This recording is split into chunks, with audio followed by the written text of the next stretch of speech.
कि सर ये एनर्जी क्या होती है। इसलिए हम 7 चक्र को जानने की कोशिश करेंगे। आपने बताया कि 7 चक्रास अपनी बॉडी में होते हैं, तो आप बताइए थोड़ा कि ये कौन से 7 चक्रास हैं और उसका क्या महत्व है। नरेंद्र मोदी जी का, जिसने अब योगा को इंटरनेशनल बेस के ऊपर रख दिया। लोग भगवान में मानते हैं, मंदिर में मानते हैं, लेकिन एनर्जी में नहीं मानते। ऐसी कोई चीज बनाई जाए कि आदमी बिना कुछ मेहनत किए भी उसके चक्र एक्टिवेट होने लगे। जो आप यहाँ पे अभी देख रहे हो, ये बायोवाइब चक्र हार्मोनाइजर है। सर ये डिवाइस किस एज ग्रुप से किस एज ग्रुप तक यूज कर सकते हैं, उसके बारे में थोड़ा आप बताइए। कोई भी इसको यूज कर सकता है। इसको अगर मैं बोलना चाहूँ तो ऐसा कह सकता हूँ कि ये संजीवनी बुद्धि है। भगवान शिवा को देखो, हमेशा तपस्या में क्यों बताते हैं, क्यों ध्यान में बताते हैं, और उसकी थर्ड आई ओपन क्यों बताते हैं।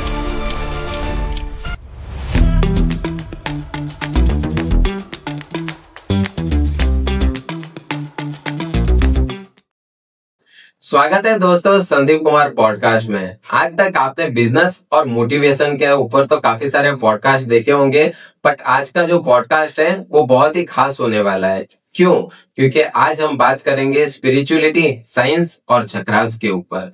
जो चक्रास अगर आपके एक्टिव हैं तो आप जीवन में जो चाहो वो हासिल कर सकते हो, और अगर आपके चक्रास एक्टिव नहीं है, इम्बैलेंस है, तो आपको डरने की आवश्यकता नहीं है।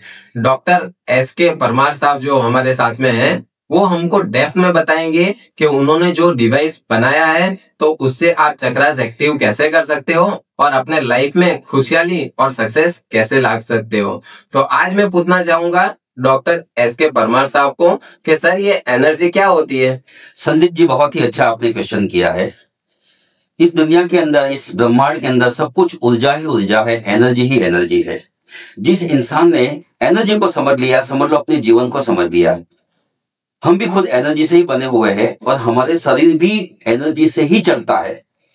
लेकिन हमारा शरीर के अंदर जो एनर्जी पहुंचाने का जो कार्य है, वो हमारे शरीर के अंदर आई हुई 72,000 चैनल है, जिसको हम मेरिडियन के नाम से भी जानते हैं या नाड़ियों के नाम से भी जानते हैं। तो वो अगर जहां जहां पे जाती है और हर एक सेल्स को ऊर्जा पहुंचाती है, लेकिन कई जगह पे ये जो नाड़ियां होती है वो एक दूसरे के ऊपर ओवरलैपिंग करती है या क्रॉस होती है, तो वहां पे एनर्जी का फ्लो ज्यादा चलने लगता है। तो जहां पे ज्यादा एनर्जी का फ्लो चलता है तो वहां पे एक बॉन्ड जैसा, एक सर्कल जैसा क्रिएट होता है, जो गोलाकार शेप में घूमता रहता है, जिसको हम चक्र के नाम से जानते हैं। तो ऐसे हमारे शरीर के अंदर 114 जितने चक्र आए हुए हैं, लेकिन सबसे ज्यादा इंपॉर्टेंट है वो हमारी रीढ़ की हड्डी के साथ जुड़े हुए मेजर 7 चक्र, जहां पे मैक्सिमम मात्रा के अंदर नाड़ियां इकट्ठी होती है, जहां बड़ी मात्रा के अंदर एनर्जी का फ्लो क्रिएट होता है। इसलिए हम 7 चक्र को जानने की कोशिश करेंगे। सर ये चक्रास की जर्नी आपकी कहाँ से शुरू हुई और आपके बारे में थोड़ा बताइए sir. Sandeep ji, basically actually मैं मार्शल आर्टिस्ट था और हूँ, और मेरी जर्नी बहुत पहले, जब मैं 17 साल का था, यानी कि 78 की मैं बात कर रहा हूँ। 78 के अंदर मैंने योगा का स्टार्टिंग किया। योगा सीखने के बाद मैं मार्शल आर्ट फील्ड में चला गया। तो मार्शल आर्ट भी एक एनर्जी से ही जुड़ा हुआ फील्ड है, जो एनर्जी में काम करता है। एनर्जी को कैसे इकट्ठी की जाए और कैसे प्रहार किया जाए। लेकिन ये मार्शल आर्ट जो फील्ड था मेरा, वो मेरे लिए सही नहीं लगा मुझे, और मैंने अपने आप को डाइवर्ट कर दिया इस स्पिरिचुअलिटी के अंदर। स्पिरिचुअलिटी में जैसे ही मैं चला गया, तब मुझे पता चला कि स्पिरिचुअलिटी का जो भी स्टेप है वो चक्रास से शुरू होता है। तो चक्रास को मैंने बड़ा इंपॉर्टेंट दिया है। तो सर आपने बताया कि 7 चक्रास अपने बॉडी में होते हैं, तो आप बताइए थोड़ा कि ये कौन से 7 चक्रास हैं और उसका क्या महत्व है। Very good Sandeep ji, actually हमारे शरीर के अंदर रीढ़ की जो हड्डी होती है, वहां से जुड़े हुए 7 हमारी ग्लैंड है, वह 7 ग्लैंड के साथ हमारे 7 चक्र जुड़े हुए होते हैं। अगर चक्र एक्टिवेट होते हैं तो ग्लैंड भी एक्टिवेट होती है। तो सबसे पहला जो नीचे का जो चक्र है वो है मूलाधार चक्र, जिसको इंग्लिश में हम रूट चक्र के नाम से भी जानते हैं। जो रेड कलर का होता है वह हमारे टेलबोन के नीचे आया हुआ होता है। इसके ऊपर जो चक्र है वो है स्वादिष्ठान चक्र, जो हमारे नाभि से 4 अंगुल नीचे आया हुआ होता है, जो ऑरेंज कलर का होता है। और इसके ऊपर जो तीसरा चक्र है वो है मणिपुर चक्र, नाभि से 4 अंगुल ऊपर आया हुआ होता है, जो येलो कलर का होता है। और इसके ऊपर है हमारा हृदय चक्र, जिसको अनाहत चक्र के नाम से भी जाना जाता है, जो ग्रीन कलर का होता है, हृदय के बिल्कुल बाजू में आया हुआ होता है। और जो 5वां चक्र है वो है विशुद्ध चक्र, जिसको थ्रॉट चक्र के नाम से भी हम जानते हैं, जो लाइट ब्लू कलर का चक्र होता है। और इसके ऊपर होता है हमारा थर्ड आई चक्र, जिसको आज्ञा चक्र के नाम से भी जाना जाता है, वो इंडिगो कलर का होता है। और सबसे लास्ट वाला जो चक्र है, 7वां चक्र, वो है क्राउन चक्र, शाहस्त्र चक्र, जो पर्पल कलर का होता है। तो इस प्रकार से हमारे शरीर के अंदर रीढ़ की हड्डी के साथ जुड़े हुए ये 7 चक्र है, जो बहुत बड़े इंपॉर्टेंट हमारे लाइफ के लिए रखते हैं। सर, ये चक्र अगर ब्लॉक होता है तो इंसान को क्या तकलीफ हो सकती है, वो थोड़ा बताइए। बिल्कुल संदीप जी, जब भी ये जो चक्र जो मैंने अभी बता दिया कि ये जो चक्र है वो हमारे शरीर के अंदर एनर्जी के सेंटर है। अगर ये सेंटर बराबर काम न करने लगे तो हमारी बॉडी के एनर्जी के हर एक सेल्स तक, हर एक ऑर्गन तक ऊर्जा पहुंचेगी नहीं। जब ऊर्जा नहीं पहुंचेगी तो वो जो सेल्स है या फिर वो जो ऑर्गन है वो काम करना बंद कर देंगे, जिसको हम बीमारी के नाम से जानते हैं। तो हमारे शरीर के अंदर जो भी कुछ बीमारियां होती है उसकी जो मेन वजह है वहां पे ऊर्जा को ना पहुंचना। अगर ऊर्जा पहुंच जाती है तो वो सेल अपने आप रीजनरेट होने लगते हैं और रिकवर हो जाते हैं, प्रॉब्लम सॉल्व हो जाता है। लेकिन अगर चक्रा ब्लॉक हो जाते हैं, यानी कि चक्रा ब्लॉक हो जाने का मतलब चक्रा लो गति से चलना, यानी कि एनर्जी का जो फ्लो जो जिस मात्रा में जाना चाहिए वो कम मात्रा में जाना, तो वहां पे भी इसको हम ब्लॉकेज के नाम से जानते हैं। तो ये जो ब्लॉकेज होता है वो हमारे शरीर के अंदर हर एक बॉडी के अलग अलग पार्ट के अंदर इफेक्ट डालता है। सिर्फ बॉडी के साथ ही नहीं, बॉडी के सारे ऑर्गन के साथ भी, लेकिन इसकी इफेक्ट सीधी होती है हमारे माइंड के ऊपर भी, और माइंड के साथ साथ वो हमारे साथ जुड़ा हुआ है इमोशन के साथ भी। तो ये सारी चीजें इसके साथ एक दूसरे के साथ कनेक्टेड है। जब ये तीनों चीजें इनबैलेंस हो जाती है तो उसकी इफेक्ट हमारे डे टू डे लाइफ में, हमारे रिलेशनशिप में, हमारे बिजनेस के अंदर भी देखने को मिलती है। तो इस प्रकार से चक्र हमारे लाइफ के अंदर बहुत बड़ा इंपॉर्टेंट रोल प्ले करते हैं। जन्म से लेकर मृत्यु तक एक ऊर्जा का स्रोत है जो हमारे शरीर में प्राण ऊर्जा को बढ़ाने का कार्य करते हैं। सर, ये चक्र हीलिंग और बैलेंसिंग में क्या अंतर होता है, वो थोड़ा बताइए आप। जरूर संदीप जी, चक्र हील करना मतलब में इसको क्योर करना, उसको रिपेयर करना, जिसको हम हीलिंग के नाम से जानते हैं। हीलिंग का मतलब होता है ऊर्जा ट्रांसमिट करना। चक्र कई प्रकार से हीलिंग किए जाते हैं, अलग अलग ऐसी मोडालिटीज है जो चक्र को हीलिंग करने में बड़ा इंपॉर्टेंट रोल प्ले करती है। लेकिन सिर्फ चक्र हीलिंग हो जाता है तो हीलिंग होने के बाद उसकी अगर मात्रा बढ़ जाती है एनर्जी की तो भी उसको इनबैलेंस बोलते हैं, या कम हो जाती है जिसको भी इनबैलेंस बोलते हैं। तो चक्र जो है वो पर्टिकुलर फ्रीक्वेंसी के साथ अपना काम करता है। जैसे कि मूलाधार चक्र 396 हर्ट्ज पे चलता है, स्वादिष्टान चक्र 417 हर्ट्ज पे चलता है। इस प्रकार अलग अलग फ्रीक्वेंसी के ऊपर हमारे चक्र काम करते रहते हैं। अगर वो फ्रीक्वेंसी बहुत हाई हो जाए या बहुत लो हो जाए तो इसको इनबैलेंस कहते हैं हम। तो वो इनबैलेंस की इफेक्ट पॉजिटिव और नेगेटिव दोनों जगह पे देखने को मिलती है। सर, ये चक्र हीलिंग कैसे करें? चक्र हीलिंग के लिए बहुत सारे मोडालिटीज है, जिसको हम, अगर मैं सीधी सी बात करूं, जो लोकल पीपल है उसके लिए जो योगा प्राणायाम वगैरह करते हैं, मेडिटेशन वगैरह करते हैं, कई लोग रेकी के उपचार करते हैं, रेकी के माध्यम से भी किया जाता है, क्रिस्टल के माध्यम से भी चक्र एक्टिवेट किया जाता है, सन सैल्यूटेशन वगैरह हम जो क्रिया करते हैं वो भी सारी चक्र के साथ जुड़ी हुए। तो ऐसी बहुत सारी नेचुरल मोडालिटीज है। फूड के साथ भी, फूड भी पर्टिकुलर फूड लिया जाए या पर्टिकुलर कलर है वो भी इफेक्ट करता है। तो ये बहुत सारी एक नेचुरल बनी मोडालिटीज है सारी, जो हमारे चक्र को एक्टिवेट करने में हेल्प करती है। लेकिन इसके अलावा भी अभी मॉडर्न युग चलने लगा है, तो लोग और आगे बढ़ने लगे हैं और नई नई टेक्नोलॉजी आने लगी है, और उस नई टेक्नोलॉजी का उपयोग करके भी चक्र हम आराम से एक्टिवेट कर सकते हैं, क्योंकि everything is energy, frequency and vibration. तो चक्र भी हमारा पर्टिकुलर फ्रीक्वेंसी के ऊपर काम करता है। संदीप जी, मैंने बताया कि मेरी जर्नी बहुत पहले स्टार्ट हो चुकी थी 1978 के अंदर। उस टाइम के ऊपर मुझे ये सारा नॉलेज नहीं था। उस टाइम पे योगा करने जाना भी हमारे लिए रिस्ट्रिक्टेड था। हमारे फैमिली वाले बोलते थे योगी बनने जा रहा है, साधु बन जाएगा, जंगल में चला जाएगा, इस प्रकार की एक हमारी यहाँ बिलीवनेस थी। लेकिन मैं शुक्रिया अदा करना चाहूंगा रामदेव जी का और नरेंद्र मोदी जी का, जिसने अब योगा को इंटरनेशनल बेस के ऊपर रख दिया। तो वो योगा से मेरी लाइफ की जर्नी शुरू हुई। इसके बाद मैं मार्शल आर्टिस्ट में चला गया, और मार्शल आर्ट करने के बाद मुझे लगा कि इससे भी ऊपर की एक अच्छी जो लाइफ है वो है स्पिरिचुअलिटी से जुड़ी हुई, और स्पिरिचुअलिटी की शुरुआत चक्रास से होती है।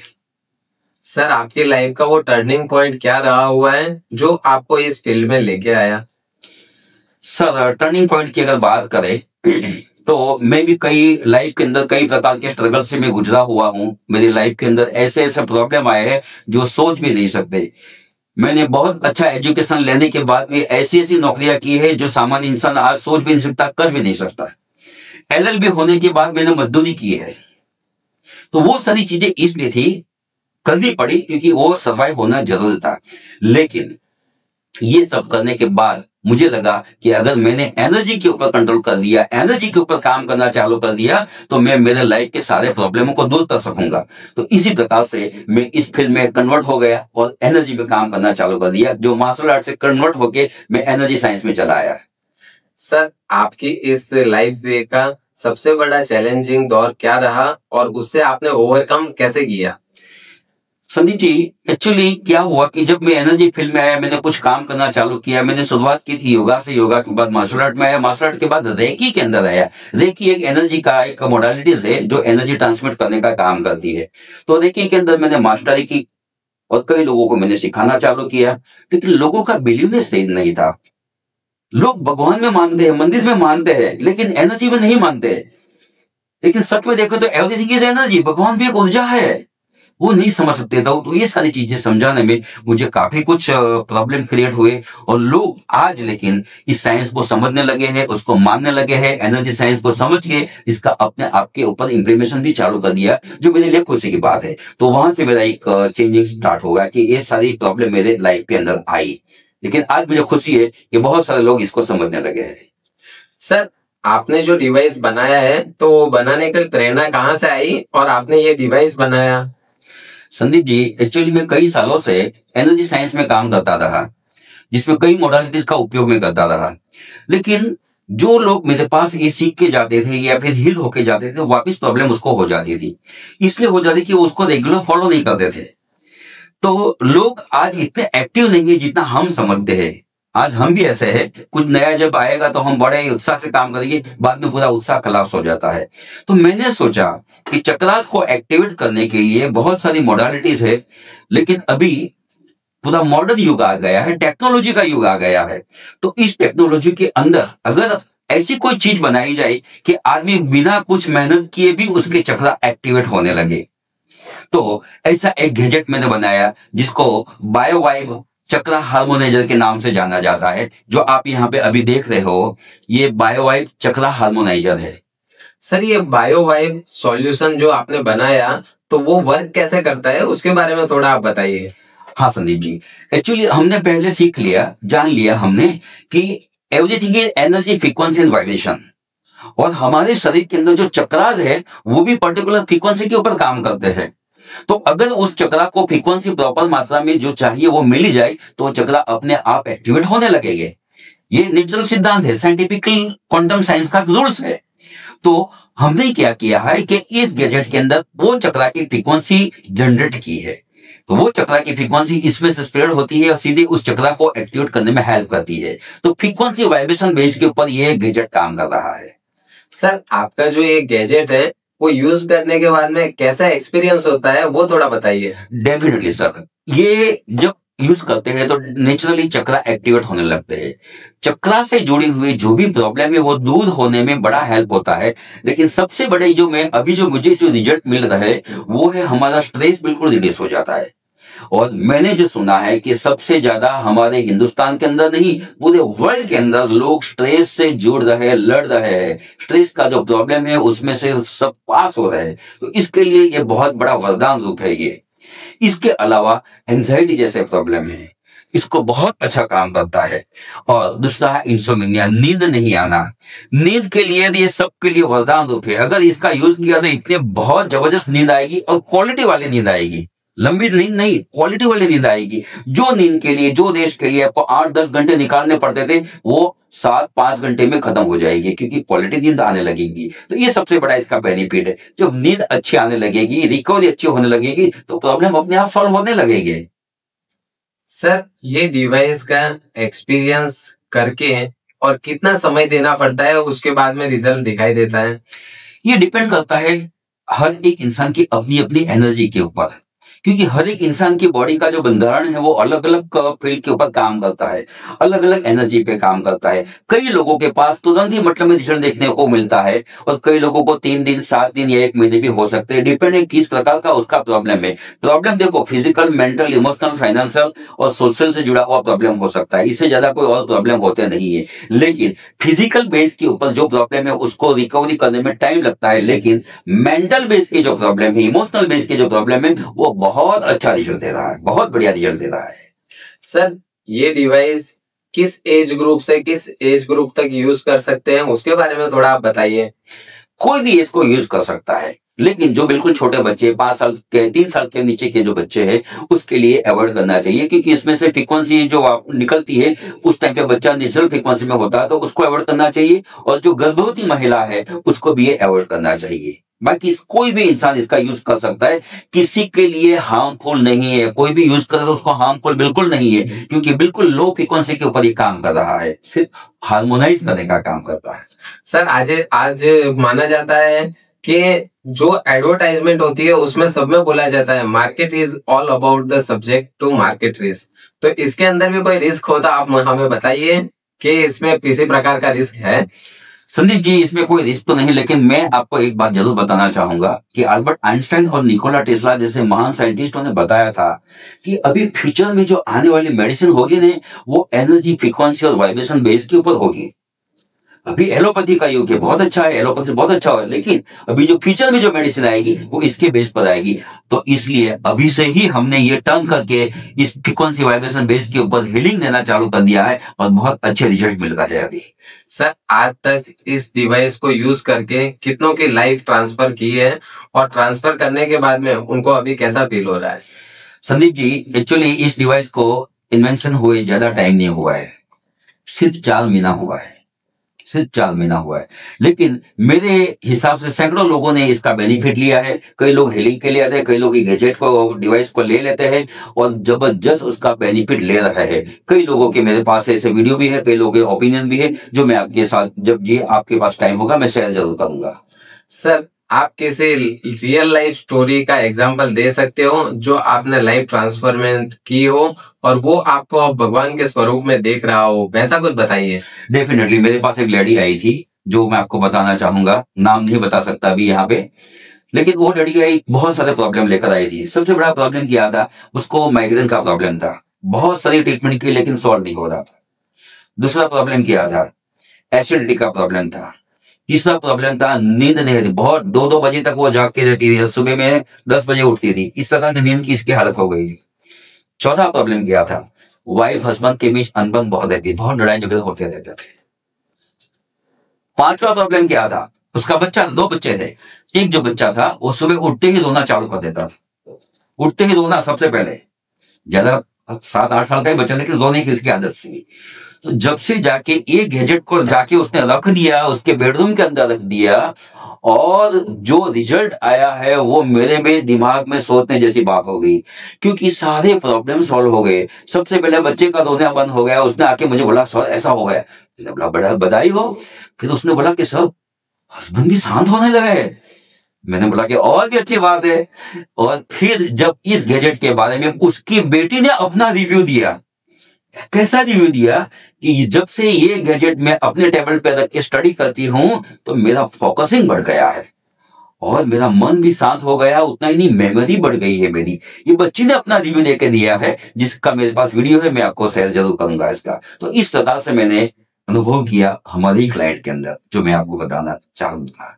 सर आजकल लोगों के पास BMW और मर्सिडीज और बंगला तो बहुत कुछ हो गया है, बट उसके साथ में जो उनको फ्री में मिला है वो स्ट्रेस और एंजाइटी है। तो उसको रिलीव करने के लिए आपका डिवाइस कैसे काम करता है, वो थोड़ा बताइए। सर एक्चुअली ये डिवाइस मैंने आगे भी बताया कि फ्रीक्वेंसी और वाइब्रेशन बेस के ऊपर काम करता है। पैसों से हम लोग फ्रीक्वेंसी वाइब्रेशन खरीद नहीं पाएंगे, है ना, वो हमारे अंदर से हमें क्रिएट करनी पड़ेगी। लेकिन हमारे अंदर जो फ्रीक्वेंसी जो चढ़ रही है वो बार बार इनबैलेंस होती रहती है। तो ये जो डिवाइस है वो हमारी फ्रीक्वेंसी को हार्मोनाइज करता है, बैलेंस करता है। इस प्रकार से लाइफ के अंदर किसी भी प्रकार के प्रॉब्लम हो उसको हील करने के लिए एक जबरदस्त सपोर्ट करता है। डॉक्टर साहब, ये फिजिकल हेल्थ के साथ में मेंटल हेल्थ में भी कुछ बढ़िया सॉल्यूशन देता है, उसके बारे में बताइए। डेफिनेटली फिजिकल हेल्थ के बारे में मैंने बताया कि फिजिकल कोई भी प्रॉब्लम होने की जो वजह होती है, यानी कि डिसीज की वजह, तो डिसीज की वजह वहां पे एनर्जी नहीं मिलना बॉडी के उस पार्ट को, उस ऑर्गन को, उस सेल्स को, तो वहां पे डिसीज क्रिएट होते हैं। लेकिन इसकी इफेक्ट हमारे माइंड के ऊपर भी होती है। माइंड तो हमारा सबसे ज्यादा एनर्जी लेता है पूरे बॉडी के अंदर। बॉडी को चलाता कौन है? माइंड चलाता है ना। तो माइंड को सबसे ज्यादा एनर्जी चाहिए। अगर माइंड बैलेंस होगा तो बॉडी बैलेंस में रहेगी। तो ये जो गैजेट है हमारा, वो माइंड को बैलेंस करके बॉडी को हेल्प करता है रिकवरी करने के लिए। सर, आज के जो यंगस्टर्स हैं उनको आप ये चक्र हीलिंग क्यों रिकमेंड करते हो? सर, मैंने जो अभी देखा है यंगस्टर के अंदर इतने सारे प्रॉब्लमों से गुजर रहे हैं। छोटे छोटे बच्चे जो है वो भी स्ट्रेस में चढ़ रहे हैं, और पूरा यंगस्टर आप देखो, सबकी एनर्जी अभी इनबैलेंस देखने को मिल रही है। अगर हम अपने देश के लिए, अपने समाज के लिए, अपने राष्ट्र के लिए कुछ अच्छा करना चाहिए तो हमें यंगस्टर के ऊपर काम करना पड़ेगा, क्योंकि वही हमारा बेस है। तो उसके ऊपर अगर ये काम किया जाए, उसको इस गैजेट का बेनिफिट दिया जाए, तो सच में हमारा आने वाला युग बहुत अच्छा होगा। सर, ये बायो वाइब सॉल्यूशन है, तो वो स्टूडेंट्स और जो बिजनेसमैन है उनको क्या अपने गोल अचीव करने में मदद करती है? डेफिनेटली सर, मैंने अभी भी बताया आपको कि ये जो गैजेट है उसका उपयोग करने से फोकसिंग बढ़ जाता है, कंसंट्रेशन बढ़ जाता है, और तनाव कम हो जाता है। तो अपने आप स्टूडेंट और लोगों को हेल्प हो जाएगा ना। सर, आज की जो भागा दौड़ी भरी जिंदगी है, तो उसके अंदर आपका डिवाइस क्या रामबाण इलाज के तौर पे सामने वाले को मिलेगा? उसके बारे में थोड़ा आप बताइए। कितना समय उसको आपके डिवाइस के साथ में स्पेंड करना पड़ेगा? देखो संदीप जी, भागा दौड़ी वाली जिंदगी में हम लोग स्ट्रेस क्रिएट कर रहे हैं, बहुत सारे प्रॉब्लम क्रिएट कर रहे हैं, और उसका जो बेसिक जो सॉल्यूशन है वो है मेडिटेशन और योगा। बेसिक सॉल्यूशन ये है। लेकिन आज कल हमारे पास उसके लिए कुछ टाइम नहीं है।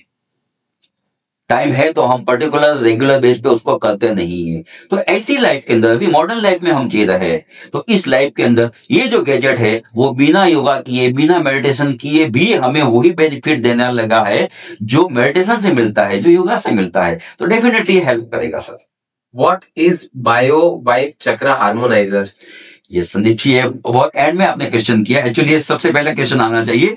तो ये जो गैजेट है इसका नाम हमने बायो वाइब चक्र हार्मोनाइजर इसलिए रखा है। बायो वाइब का मतलब है हमारी एनर्जी से जुड़ा हुआ, बॉडी से जुड़ा हुआ, और मेन इसके साथ जुड़ा हुआ जो एनर्जी का स्रोत है वो है हमारे चक्रा। सर, बायो वाइब हार्मोनाइजर कैसे काम करता है? संदीप जी, हमने एक बात देख ली एनर्जी, फ्रीक्वेंसी और वाइब्रेशन के बारे में। इस ब्रह्मांड में सब कुछ इस बेस के ऊपर चढ़ रहा है। हमारी बॉडी भी इसके ऊपर ही चढ़ रही है, एनर्जी फ्रीक्वेंसी पे ही चढ़ रही है। और हमारी बॉडी के अंदर जो हमारे मेजर 7 चक्रा है वो हमारी बॉडी की एनर्जी को जनरेट करने का और ऑपरेट करने का कार्य करते हैं। तो ये बायो वाइब हार्मोनाइजर है, वो पर्टिकुलर फ्रीक्वेंसी जनरेट करता है जो हमारे चक्रा से रिलेटेड है। तो वो जब फ्रीक्वेंसी उसको मिलती है तो चक्रा अपने आप में एक्टिवेट होके बैलेंस हो जाते हैं और हार्मोनाइज होके अच्छा रिजल्ट देते हैं हमें। सर, ये जो आपने डिवाइस बनाया है वो साइंस और स्पिरिचुअलिटी का ब्रिज आप क्यों मानते हो? डेफिनेटली संदीप जी, एक्चुअली इसमें साइंस यूज किया गया है। साइंस किस बेस के ऊपर? क्वांटम साइंस की मैं पर्टिकुलर बात करूं तो एनर्जी फ्रीक्वेंसी वाइब्रेशन बेस पे वो काम कर रहा है। तो हमारी जो स्पिरिचुअलिटी है वो भी आखिर वही वहां पे ही पहुंचती है। हमारे अगर युग, हमारे पुराने युग में हम चले जाए, वेदों में या योग में हम देखें तो उस टाइम पे भी उसका उल्लेख ऑलरेडी किया गया है। मैं सीधी सी बात आपको बताऊं कि अर्थ की भी अपनी फ्रीक्वेंसी होती है और स्काई की यानी कि यूनिवर्स की भी अपनी फ्रीक्वेंसी होती है। दोनों फ्रीक्वेंसी के बीच में हम जुड़े हुए हैं, याद रखो। तो दोनों फ्रीक्वेंसी के बीच में जब हम जुड़े हैं तो हमारी फ्रीक्वेंसी, अर्थ की फ्रीक्वेंसी, हमारी फ्रीक्वेंसी और यूनिवर्स की फ्रीक्वेंसी जब तीनों अलाइन हो जाती है तो हम ब्रह्मांड के साथ कनेक्ट हो जाते हैं, जिसको हम बोलते हैं अहम ब्रह्मास्मि। अहम ब्रह्मास्मि जैसा अनुभव हम करने लगते हैं, ब्रह्म के साथ जुड़ जाते हैं, हम मोक्ष जैसी अनुभूति प्राप्त करते हैं। जो चाहे वो ब्रह्मांड से हमें सारी एनर्जी हमें मिलने लगती है, सारा ज्ञान अपने आप मिलने लगता है। इसके बारे में हमने अपने पुराणों में काफी कुछ सुना हुआ है। सर, आने वाले 10 साल के बाद में चक्र हीलिंग को आप कौन से लेवल पे देख सकते हो? डेफिनेटली संदीप जी, इंसान को इसके ऊपर आना ही पड़ेगा। आज से 100-200 साल पहले आइंस्टाइन और निकोला टेस्ला ने ऑलरेडी बता दिया था कि फ्यूचर में जो आने वाली मेडिसिन है वो एनर्जी, फ्रीक्वेंसी, वाइब्रेशन बेस के ऊपर ही है। इतना ही नहीं, हमारे प्राइम मिनिस्टर मोदी साहब ने भी इस चीज को उल्लेख किया है कई जगहों पे, साइंस के बेस के ऊपर, ऑरा के बेस के ऊपर समझाया है। वो भी हमें जानना चाहिए। आज के युग में देखो, हमारे पीएम साहब की एनर्जी को देखो, इतनी एज के ऊपर ये बंदा जो काम कर रहा है, हमें सैल्यूट करना चाहिए, क्योंकि वो एनर्जी को बैलेंस करना जानते हैं, एनर्जी को हार्मोनाइज करना जानते हैं। तो हमें गर्व होना चाहिए इस बेस के ऊपर जब इतना आगे बढ़ रहे हैं, और डेफिनेटली आने वाला युग इसके ऊपर ही रहेगा। आने वाले समय में आप इनोवेशन पे और भी ऐसे डिवाइस लाने वाले हो, तो उसके बारे में थोड़ा डेप्थ बताइए सर। जरूर से लाएंगे। अभी जो हमने प्रोडक्ट बनाई वो फैमिली बेस के ऊपर बनाई हुई है। ये जो प्रोडक्ट है वो फैमिली के सारे मेंबर को, चक्रास को एक्टिवेट करने में, उसको हार्मोनाइज करने में हेल्प करती है। लेकिन आने वाले समय में हम पूरे ग्रुप को, ज्यादा ग्रुप को भी मिले, इंडिविजुअल भी इसको बेनिफिट हो जाए, ऐसी बहुत सारी इन्वेंट कर रहे हैं। इसके ऊपर हम लोग काम कर रहे हैं, और बहुत सारी प्रोडक्ट हम ऐसी लेके आ रहे हैं जो एनर्जी, फ्रीक्वेंसी और वाइब्रेशन बेस के ऊपर काम करती रहेगी। सर, आपके ये डिवाइस को अगर आपके एक वर्ड में डिस्क्राइब करना हो तो आप क्या डिस्क्राइब करोगे और क्यों? संदीप जी, इसको अगर मैं बोलना चाहूं तो ऐसा कह सकता हूं कि ये संजीवनी बुद्धि है। जब लक्ष्मण जी को जरूरत पड़ी तब हनुमान जी ने भगवान राम के आदेश के ऊपर संजीवनी बुट्टी लेके आए और लक्ष्मण जी को वापस जीवित किया। इस प्रकार से ये जो डिवाइस है वो हमारे बॉडी को वापस रीजनरेट करते हैं, हमें वापस नया जीवन देती है। तो इस प्रकार से ये संजीवनी बुट्टी जैसा काम करे, ऐसा मैं कहना चाहूंगा। सर, बहुत ही सही बताया। आज के जो यंगस्टर हैं, जो कहीं ना कहीं फोन में ही लगे रहते हैं सुबह उठने से लेके रात को सोने तक, तो उनकी लाइफस्टाइल जो वाइब्रेशन से भरी हुई है, फोन के वाइब्रेशन, बैड वाइब्रेशन, तो उनकी लाइफ में आपका डिवाइस क्या हेल्प करेगा? संदीप जी, जितने भी इलेक्ट्रॉनिक जो उपकरण है, सारे जितनी भी डिवाइस है, उसमें जो फ्रीक्वेंसी है ना, वो फ्रीक्वेंसी हमें हार्मफुल है। इसमें भी फ्रीक्वेंसी है लेकिन वो हार्मफुल नहीं है।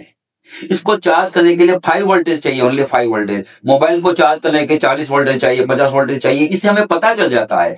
तो मोबाइल में से जो रेडिएशन निकलते हैं, उसमें से जो इलेक्ट्रिक फ्रीक्वेंसी निकलती है, वो हमारे शरीर के ऑर्गन्स को, हमारे बॉडी के सेल्स को जबरदस्त हार्मफुल हो सकती है। लेकिन ये जो फ्रीक्वेंसी है वो उसको रीजनरेट करती है, रिपेयर करती है, वापिस उसको उसके जैसा बना देती है। इस प्रकार से ये गैजेट काम करता है। सर, जैसे अंबानी, एलन मस्क और अदानी ये पूरे एनर्जी के साथ में रहते हैं, तो वो लोग एनर्जी के लिए और हीलिंग के लिए क्या काम करते होंगे सर? डेफिनेटली कुछ ना कुछ तो करते होंगे ऐसा जो हमेशा हमें एनर्जेटिक लगते हैं। हाँ, लेकिन हमने कभी उसको अनएनर्जेटिक यानी कि उसमें देखा नहीं, क्योंकि वो हमारे सामने कभी आता नहीं है। उन लोगों को भी प्रॉब्लम होते हैं, उन लोगों को भी नींद नहीं आती है, उन लोगों को भी गोलियां लेनी पड़ती है नींद के लिए, उन लोगों को भी मेडिसिन तो लेनी पड़ती है। जो दिखता है वो होता नहीं है वास्तव में, लेकिन डेफिनेटली वो लोग इस लेवल पे पहुंचे कि उसको अपनी एनर्जी को हाई रखना ही पड़ेगा। आपको या मुझे भी अपनी लाइफ में आगे बढ़ना है तो हमें अपनी एनर्जी को संभालना पड़ेगा, उसको आगे बढ़ाना पड़ेगा और हाई रखना पड़ेगा, तो ही हम किसी भी फील्ड में अपना पैर रख दें, हम सक्सेस हो जाएंगे। सर, आज हम देखते हैं कि हमारे परम पूजनीय मोदी जी जो है वो काफी एनर्जी के साथ में सारे वर्क करते रहते हैं, तो उनकी एनर्जी का क्या राज होगा? संदीप जी, डेफिनेटली मोदी जी ने योगा के बारे में बहुत अच्छा बताया हुआ है। वो रेगुलर योगा करते हैं, वो अपनी एनर्जी को जानते हैं, और कहाँ कहाँ पे बाहर की नेगेटिव एनर्जी को ब्लॉक करना वो बहुत अच्छे से जानते हैं। उसके ऊपर इफेक्ट नहीं होती। आप देखो कितना इसकी मतलब में उसके लिए उल्टा सुल्टा बोला जा रहा है, लेकिन उसके माइंड पे कुछ नहीं, वो बिल्कुल बैलेंस में चल रहा है, जिसको हम स्थित प्रज्ञा अवस्था कहते हैं। भगवान कृष्ण ने अर्जुन को ये सारी बातें बताई थी कि हे अर्जुन, जो इंसान स्थित प्रज्ञा अवस्था में जीता है उसको कोई भी परिस्थिति परेशान नहीं कर सकती। वो अपने आप में अड़ग रहता है, स्थिर रहता है। तो इस प्रकार से मोदी जी जो है हमारे प्राइम मिनिस्टर, हमें गर्व होना चाहिए उसके लिए कि इतने सारे प्रॉब्लम में भी अपने आप को स्टेडी रह के, स्थिर रख के चल रहे हैं। तो हमारे लिए बहुत गर्व की बात है। सर, अगर यंगस्टर 15 से 30 साल के बीच में है तो उसको क्या चीज का ध्यान रखना चाहिए? सर 15 से 30 साल के बीच में क्या होता है, जबरदस्त हार्मोन्स के अंदर चेंजिंग आता है, जबरदस्त चेंजिंग आता है। तो उस टाइम पे जब हार्मोन चेंज आता है तो हमारे ऊपर कंट्रोल नहीं होता है, ना माइंड पे, ना बॉडी के ऊपर, ना इमोशन के ऊपर। और जो ये हमारा डिवाइस है वो चक्रास को बैलेंस करता है, हार्मोनाइज करता है। और जो भी प्रॉब्लम आता है वो चक्रा के इनबैलेंस की वजह से आता है, क्योंकि जो भी चक्रा है वो पर्टिकुलर ग्लैंड के साथ जुड़े हुए हैं, हार्मोन्स के साथ जुड़े हुए हैं। जो अगर ये डिवाइस का उपयोग करे, या फिर डिवाइस का उपयोग करे या ना करे, लेकिन चक्रा को एक्टिव और बैलेंस करता रहे बंदा, तो इसके लाइफ में आने वाले सारे प्रॉब्लम सॉल्व हो जाते हैं। सर 31 से 60 साल की उम्र वाले जो व्यक्ति रहते हैं वो काफी समझदार भी होते हैं, तो उनको किस चीज का ध्यान रखना चाहिए? डेफिनेटली 31 साल के बाद इंसान के अंदर एक ठहराव आना चालू हो जाता है, जो 40 तक में आ जाना चाहिए। अगर 40 तक भी नहीं आता है तो उसके हार्मोन्स इनबैलेंस है या इसके चक्रा इनबैलेंस है। तो हमारे पुराणों में भी बताया गया है, वेदों में भी अलग अलग अवस्थाएं बताई गई है, बाल्यावस्था, युवावस्था, प्रौढ़ावस्था, फिर वानप्रस्थ अवस्था बताई गई है। वानप्रस्थ अवस्था के अंदर इंसान को अपनी सोशल रिस्पॉन्सिबिलिटी है वो पूर्ण करके अपने लिए, अपनी आत्मा के उद्धार के लिए वन में जाना चाहिए। वन में जाना चाहिए इसका मतलब यह है कि संसार को त्याग करके चले जाना नहीं है, लेकिन ये सारी चीजों से अपने आप को मुक्त करके परमात्मा के साथ जुड़ने की कोशिश करनी चाहिए। और परमात्मा के साथ जुड़ने के लिए सिर्फ एक ही रास्ता है, ध्यान के द्वारा परमात्मा के साथ जुड़ सकते हैं। लेकिन ध्यान जो भी लोग करते हैं उसका एक ही आशय होता है, अपने चक्रास को एक्टिवेट करते हुए क्राउन चक्र तक पहुंचना, जिसको हम कुंडलिनी जागरण कहते हैं। जिसकी भी कुंडलिनी जागरण हो जाती है वो परमात्मा के साथ अपने आप जुड़ जाता है। तो इस प्रकार से चक्रा हमारे लाइफ के अंदर बहुत इंपॉर्टेंट रोल प्ले करते हैं। भगवान शिवा को देखो, हमेशा तपस्या में क्यों बताते हैं, क्यों ध्यान में बताते हैं, और उसकी थर्ड आई ओपन क्यों बताते हैं?